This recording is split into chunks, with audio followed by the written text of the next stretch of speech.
Well, hi, everybody. Thank you for attending this session on Reimagine bearing lubrication with IIoT and Ultrasound. My name is Blair Fraser. I am the Director of Global IoT Solutions at UE Systems. I have a background in obviously industry and in technology. Many people refer to me as a technology evangelist. I don't know if that's true or not, but I'm a co-founder of a artificial intelligence company, host of the Maintenance Disrupted podcast. I'd highly recommend if you're in maintenance and reliability to check out that podcast.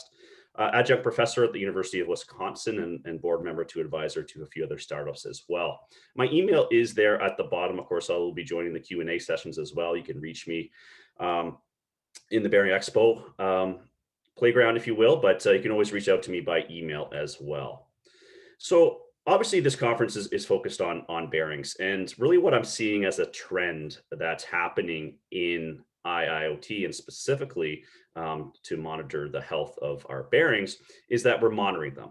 Right. When we look at that on the P to F curve, we're in that predictive domain, which we're trying to find as what Nolan Heaps brought to us in the late 60s, early 70s with RCM, is that P on that P to F curve, which is a identifiable physical condition. So essentially what has to happen at that point is we're looking for an early onset of failure. So failure has already started to happen at that point. And really what I want to challenge industry and anyone listening to this is there more we could do to prevent the failure from happening in the first place? And where that happens is in that proactive domain. And why does that happen? So when we look at this, we're looking at it from premature bearing failure. Now, this is a study that's been done and repeated many, many times in industry. And when we start to look at this, we start to understand why premature bearing failure happens, right? And what studies come back. Now, there's different numbers depending on the industry organization or the bearing manufacturer that puts this out, but they all come back with relatively similar numbers. And it leads back to about 80% or more of premature bearing failure can be traced back to a problem with lubrication, right? And I think this should be no surprise to many of us out there. We know that lubrication is what's essentially killing our bearings that are out there. But I think what we don't really understand as industry, or what we're lacking, is how do we prevent those from happening and address the major concerns. So in this study, they broke it down to four categories, if you will, that lead to that 80%. So the first one is insufficient lubrication quantity, right? And this is typically what we see is under or over lubricating our bearings. Now we start to address those other three, which is long time without renewing. So grease is just sitting in there, still has grease in it, but it's not good. It's lost its properties, its chemical properties that make up that grease. Unsuitable lubrication. We all know the impact of using or mixing the wrong grease or oil lubricant, and lubricant contamination. Hopefully at this point we all understand what the particles are doing inside of our grease and oil to our bearings. So when we really look at this, how do we address all four of these different categories? And this is really where ultrasound comes in. Now, ultrasound is not new from an ultrasound guided lubrication point of view. So just to give you guys a quick overview of what ultrasound is doing, what it's doing is it's listening to a very specific narrow band of high frequencies. So humans can listen up to about 20 kilohertz to slightly over at 22 kilohertz. So we're listening at a level that obviously we can't hear. So if we actually walk by a bearing and we can hear it, that's not a good thing. So what we're doing is we're measuring that friction, the really friction and impacting that's happening in that bearing. So we're listening to that bearing using the power of ultrasound to monitor the friction. So why is friction so important, right?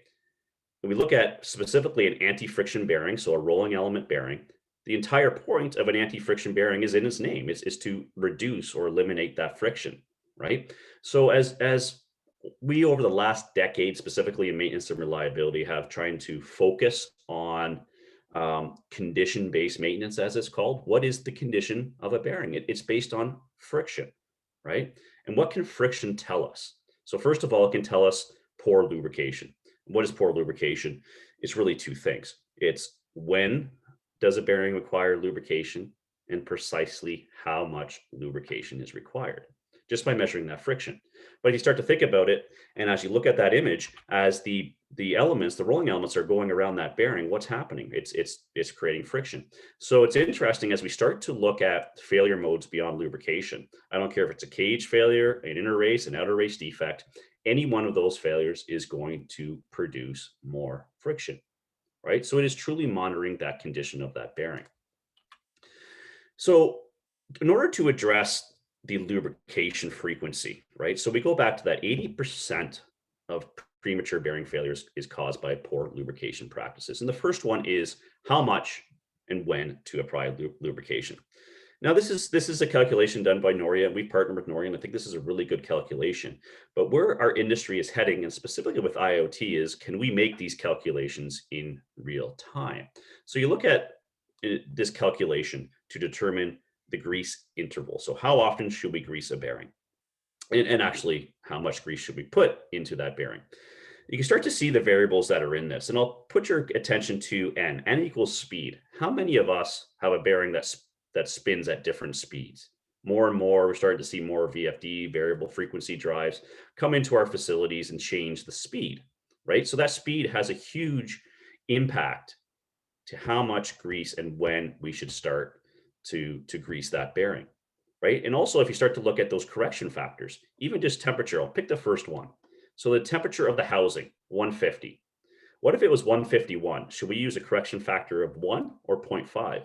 Well, in theory, if we use linear regression there, it should be about 0.97 or something like that, right? So we do a lot of guesswork.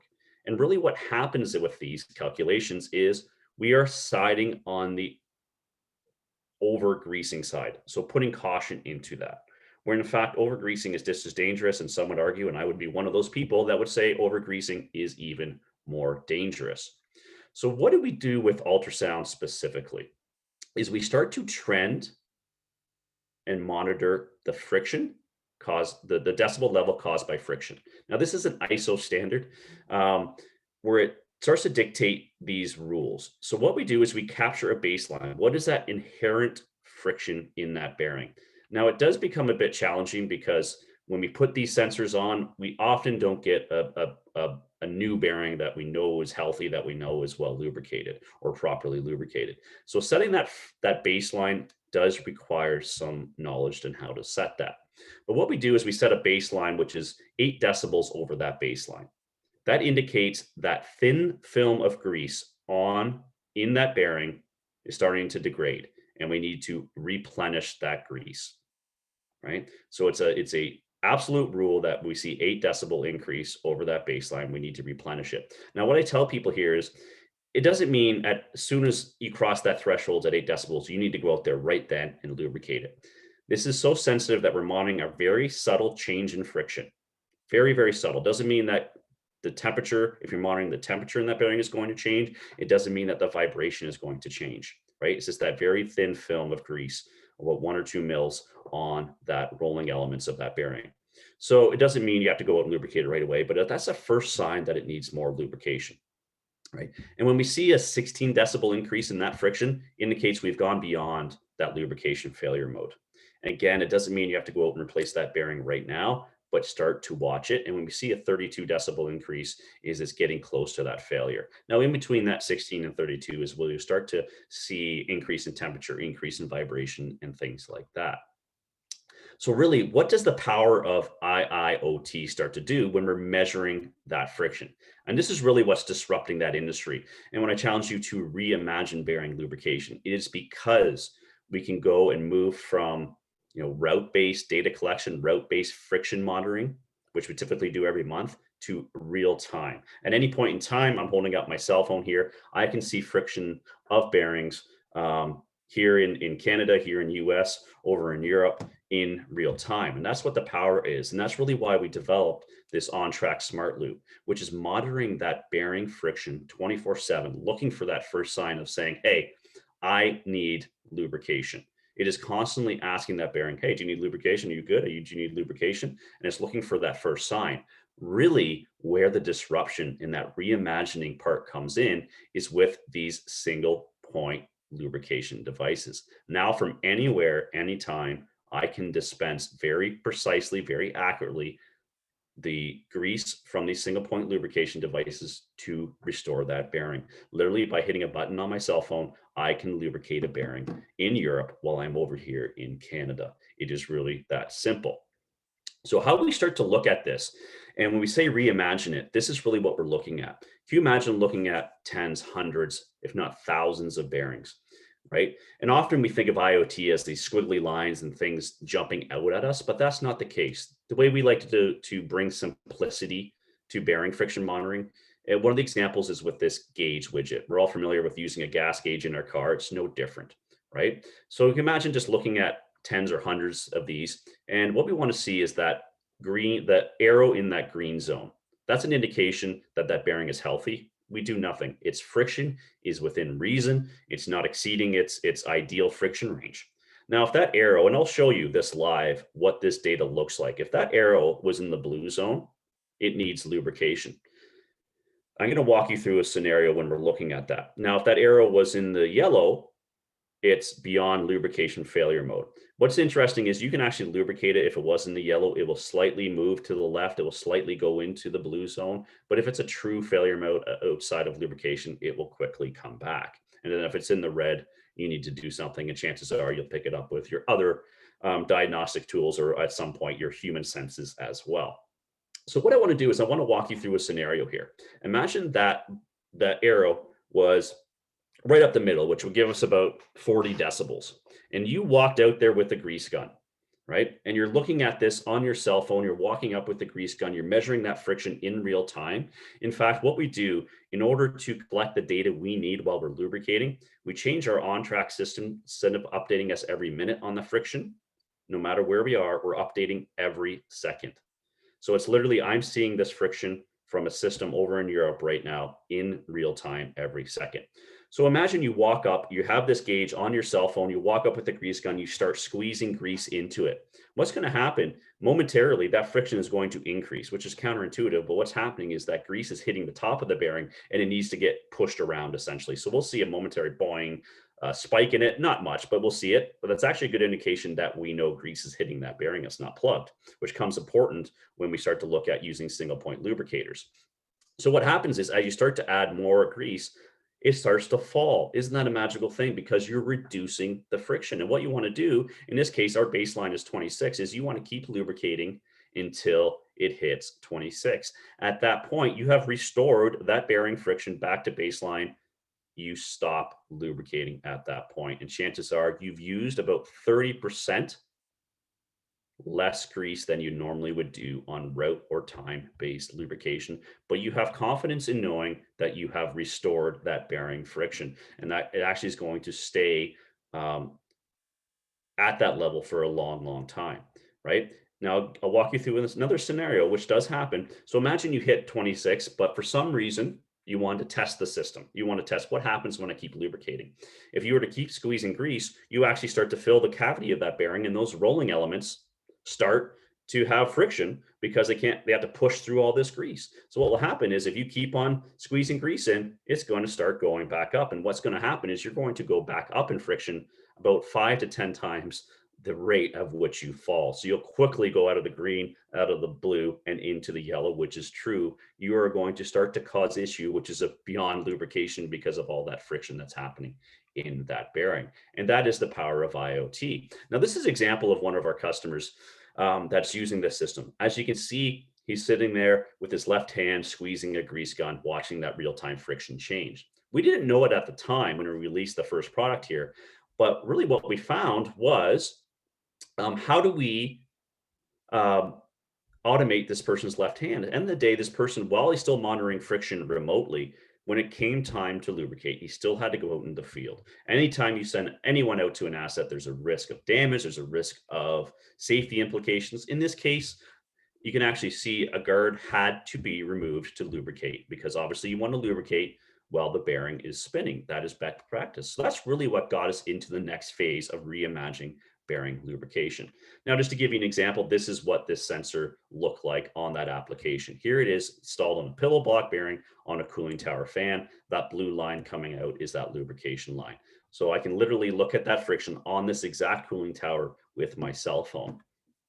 And what that data starts to look like, if you were to trend it and complement it with a gauge widget, is something that looks like this. Now, it's very difficult to see that green line. That green line is the baseline. The blue squiggly line over top of that baseline is our current friction. We're actually looking at about, I think, a 24-hour window of historical. This is a healthy bearing. This is what we want to see. And because we're using an IoT system, we're taking data every minute or every second if we want to, right? We can actually pick up impacting. We can pick up things like belt slipping, which you have a good case study on from this exact use case, right? This is what we want to see. That blue line is that lubrication level. And what we see, and I'll show you an example of that, is that line that goes up above that blue line, the friction trend, and it stays there. That's when we go to lubricate it. Now, if it goes above the yellow, it's the warning, and red is critical. It is really that simple to monitor the condition of our bearing using friction, right? So this is a real use case. Now, I may be a bit of an eye squinter here, and please feel free to jump in the Q&A and I can share more detail on this use case. But what happened was, in this use case, this was on an air handler unit on a bearing. And what you're seeing here is that friction trend. So put your eyes to the left here where it says about 22.1 decibels. In fact, our baseline is 11. So we've doubled our baseline. We're not in that warning. We're still in very much it needs lubrication. So what happened here is the user of this ended up using Smart Lube Assist. So what he did is hit a button, and what it's going to do is give a command to the on-track to dispense grease through the single point lubricator, which is called our MUE lubricator, designed specifically to build confidence in remote lubrication. And it will start dispensing lubrication. And what it's going to do is dispense a very small, precise quantity of lubrication, or grease or oil, and it's going to dispense it. And it's going to wait. It's going to check the friction. Did my friction go down? Did my friction go up? Which can happen if I'm already overfilled. And it's going to do that very systematically and very repeatedly, but very slowly. In fact, this, if you look at the timestamp, it took over half an hour to properly lubricate this bearing. Now, this person did it at home while putting their son to bed, which is interesting because all he had to do was hit a button. And as you can see, the resulting change in this, and this has happened a few days ago, and the customer sent me a note, and I'll show you what that looks like. As you can see here, baseline friction was 11. The starting friction was 22.1. And through the disruption in bearing lubrication, through hitting one button, they end up getting that friction level down to about 12 decibels. And as you can see, it stayed there nicely. And you can see the gauge widget. One of the things I want to point out here is the remaining grease left in that cartridge. So if you have these single point lubricators out here, one challenge is it working? Does it actually have grease left in this cartridge, right? So we can actually monitor every movement of that single point lubricator so we know exactly how much grease is left. Now we also know who lubricated it, how much grease was used. In this case, they used 9 cc's of grease to restore that bearing friction. Now 9 cc's is not a lot of grease, right? If you know what that is, it is a very small amount of grease. This is a typical bearing you would see in a facility on an air handler unit. They typically put in about 25 cc's. So this is using a lot less grease, and they have confidence knowing they stored that. But all this information is stored. So we can start to build upon it and look at bearing lubrication optimization processes. So the challenge here is, well, wait, we're measuring friction. Let's start to think about this. Does speed have an impact on friction? Okay. You would think yes, but then think about it from a bearing point of view. If you have a well lubricated bearing, healthy bearing, it's the friction, yes, it'll change slightly. And typically what we see is maybe 1 to 3 decibel change from full speed to low speed. But when we start to see a lubrication need or a defect in that bearing, this is what we end up seeing. And if you remember that nice trend line on that air handler unit that I just showed you, they lubricated, that is on a variable speed drive. That thing has a wide range of speed. So does this, but this bearing is a unhealthy bearing. As you can see, you can actually, if you were to map the speed with it, it matches it perfectly, right? And this is an indication of an unhealthy bearing, right? You may be able to dampen that with some grease, but generally speaking, this is an unhealthy bearing. And this is how easy it is to start looking at the health of the bearing, even beyond lubrication with these types of systems. So when we start to reimagine bearing lubrication, we want to look at this from that those four categories, right? So if you look at a traditional grease gun, they don't do very well. Anytime you have a human in the loop of squeezing it, you can have contamination, you can use the wrong grease and things like that. Now, auto lubers have been out for a long, long time, but they traditionally don't do very well because they're still time-based. They're still relying on those calculations. Yes, some have vibration sensor, but that's just to calculate duty and to make sure it's running when they lubricate. Now, we've had a product out there for a long time called the Grease Caddy, which sits on top of your grease gun. It's measuring that friction, but you're typically doing it once a month. And you still have a grease gun, so you can still mix contamination. You can still use the wrong grease and things like that. So really what we wanted to do was bring the power of these grease caddies of ultrasound, bring the convenience, the safety, the repeatability of these auto lubers, and put it into one product. So really what we tried to do, this is the same person, is take that person out of the field. And this is a real example of this person actually lubricating from their desk, right? So it took them out of the field. Now they're lubricating from their desk. So what we wanted to do was bring remote bearing lubrication certainty. And this is really what's reimagining bearing lubrication. So remotely from anywhere, we know precisely when lubrication is required. We know exactly how much lubrication is required, down to a third of an ounce, a third. Lubricate using the correct grease every time, assuming you fill and spec the single point lubricator with the correct grease, and installed properly. Whether it's inside, outside, on the roof, in a basement, it doesn't matter. It is sealed. There's no chance for foreign material to be introduced when you follow the best practices of that. Now, one of the challenges was these single point lubricators, and I've addressed this, and I've asked a lot of our customers, do you use these single point lubricators? How do you like them? And we typically get two answers. We like them for our very critical assets where we can't access them, or I had them and I put them in the garbage.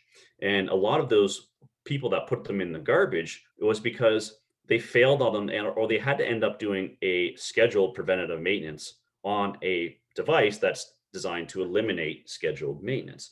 So they have to check to make sure the battery's okay, the lubrication line's okay, there's still grease left in the grease pouch or the grease cartridge, right? So what we're doing is we've designed and manufactured a specific single point lubricator specifically to build confidence and work with the on-track smart lube to know if and to the second when grease is entering the bearing. As I mentioned, we're monitoring that real-time friction. So if it dispenses and we don't see a small movement, it can happen the first couple times. It takes, especially if it's remote mounted, to push all the grease to the leg line. We don't just send a flag right away, but we'll know if that grease line fell off and is flopping in the air, we'll know grease is not getting to that bearing. We'll also know if there's blockage. This has an intelligent back pressure sensor, and we've all seen that where grease can get gunged up, specifically if there's heat around it. And even with the grease gun, which produces about 10,000 psi, you can't get that. This is not going to exceed 850 psi. It's not going to blow your seals out of your bearing, nor is it going to break the single point lubricator itself. And we monitor the level of that single point lubricator as well. So we know exactly how much grease is left in that single point lubricator, so you'll never run out. And this is what I wanted to talk to you about, and this is where I'll leave this presentation at, is imagine this scenario. Now, we thought about this when we originally designed this. We always pictured people in a plant using this, but this was feedback from Yevgen at Tiva Canada. And he sent me a very excited email on a Sunday saying, hey, I lubricated my bearing while at home. And I'll read you this quote. You've probably already read it by now, but it was extremely easy and very impressive. I was literally putting my son to bed and looked at the message from the system being the on-track smart lube. So he got a notification saying this bearing requires lubrication. Now I'll stop right there for a second because it could automatically go and lubricate it without human intervention. But what we recommend is for the first little bit, as you're reimagining bearing lubrication, that you actually take a pause and you give it permission. So it's going to ask you, hey, do you mind if I go lubricate this? Right. And again, if you get an email in the middle of the night, doesn't mean you have to wake up and go lubricate it right now. Once you get into the office in the morning, go do it. Or even on your drive in, don't do it while driving, but hit the button. You can actually watch it go through its thing. So he logged into UE Insights on his phone, verified the reading, said, yes, this bearing does require lubrication. And he pushed the Smart Lube Assist button. That is where the logic, the intellectual property, or patented logic starts to go in, where it starts to dispense a very small amount of grease and watch for that change in the friction. So we did end up watching it for a while. And most of our customers, the first couple of times they like it because it says waiting, lubricating, waiting for change in friction. And you get to see it go through each step, right? And it keeps on repeating that same circle. But at the end of the day, it's kind of like watching paint dry after a while. Like, I get it, you're lubricating. So in this case, he forgot about it, right? And as you can see, we made a mock-up of him reading the friction fighting superhero of the on-track to his son, but that's probably not the case because that book doesn't exist. And he forgot about it, which is absolutely okay. It's a passive system. It's going to do its thing.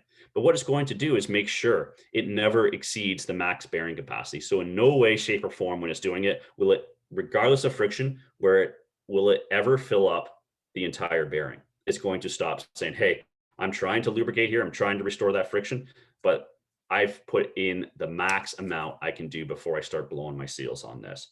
Or it's going to start monitoring it to make sure I have grease left in it. Hey, you wanted to lubricate, but you have no grease left in the single point lubricator. I can't do it.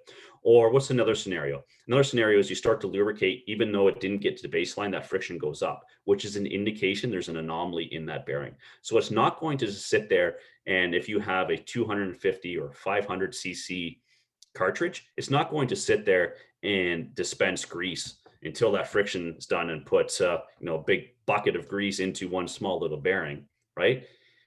It's going to check to make sure it actually still requires it. And the first sign that the friction is going up, the first sign that we're starting to overfill that bearing, regardless of hitting that baseline, is going to stop. So Yevgen knew that the worst case scenarios are covered. It's never going to over lubricate his bearing. He forgot about it. He checked the next day, that friction was back to normal. So one thing to say, I'm impressed. This is the future, right? And I think this speaks to the value of reimagining bearing lubrication. There he is with confidence, away from the plant, with his family at night. Now, I don't recommend everyone does this. Spend time with your family, get a good work-life balance. It could have waited till the morning. It would not have done any secondary bit damages to that, but that is the reality. He was very excited to do that, and all it took was a login and hit the button on his cell phone. So what I want to do really quickly here, I'm just going to change my screens. This is actually live data coming in from this system. Okay, this is what it looked like. This is how Yevgen would have done this, and what he would have done is hit Smart Lube Assist.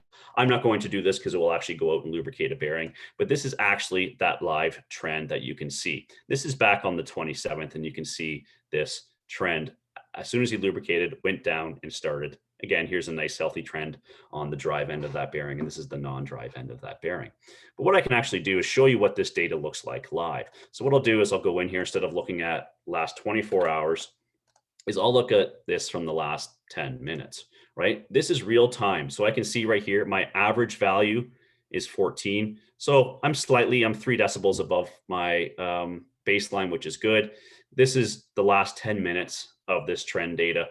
This is a healthy working bearing. I wouldn't do nothing to this bearing right now, and it will stay healthy for a long, long time because I know it's properly lubricated. I can see here that I have 75.6 or 189 cc's of grease left. I can go through, I could lubricate this. In fact, if I did, it wouldn't let me because it's already at baseline. It's going to say, hey, you don't need to lubricate this. What are you thinking? And I can see all my historical lubrications, right? So I can see that exactly 4 days ago, Yevgen used 9 cc's. The baseline was 11. He started off at 22.1. That's why he got that email. And he was able to automatically bring that down to 12 decibels, right? And you can see that would have just changed. It will change about every minute or so. So I wanted just to give you an idea of what this live data looks like. As you can see, here's the motor, drive end, non-drive end, and it's connected to a fan, the fan non-drive end, and the fan drive end. Right? So it's fairly simple to be able to get the insights. Now, what I'll do is I'll quickly change this back to 24 hours because this is what I'd like to view, that I like to view the friction over a period of time. So I'll quickly go back to our presentation and leave it here. And this is where I'll wrap up. Again, please join me in the Q&A session if you have any questions, or you can reach out to me on LinkedIn, or again through my email at blairf@uesystems.com. Thank you very much.